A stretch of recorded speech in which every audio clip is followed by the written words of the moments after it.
So here we have the Lady Death drawing for an upcoming cover for Coffin Comics, of which I'm one of the regular artists for. You can see I've already indicated a light drawing. I don't want to get it too heavy because this character has white hair and white skin.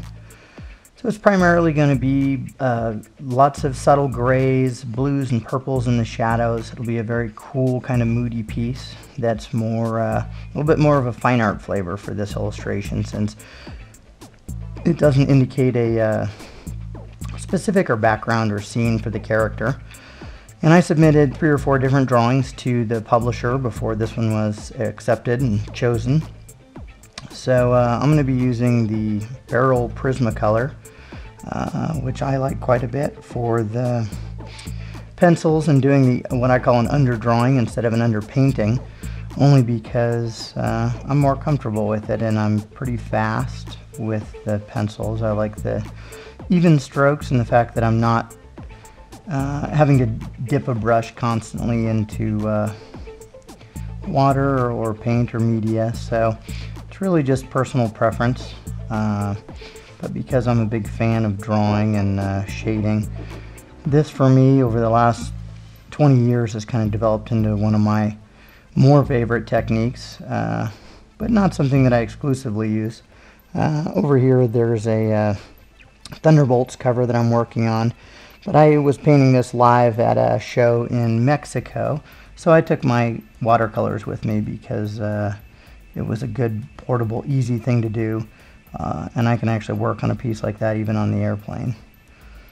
So one of the things to keep in mind if you're an artist is to always make your underdrawing or your first drawing, your sketch, as good as possible. This is going to make your painting better as well. Now my process is a layering process, so a lot of this I'm just putting in the first initial lines and shading, and I can make it lighter or darker as I go. One of the things that we always get used to as artists, you think, oh, you've done something and it can't be changed, but that's certainly not true. You have to be bold with your art to create the best art possible. If you don't push yourself and your art, then you'll probably not get maybe as good as you want or your potential, because we have a tendency to stay in our comfort zone. Well, that's probably why a lot of artists do the same style once they reach a style that is successful for them commercially. Then maybe they don't experiment quite as much as they could or should, trying new techniques. I do everything from oils and acrylics and automotive and vehicle painting to sculpture designs, and I use the computer where necessary, but I don't rely on it. It's not my main tool like a lot of artists have embraced today, simply due to speed and the capabilities of it. But because I enjoy selling my artwork to collectors and things like that, I've chosen to stay more traditional.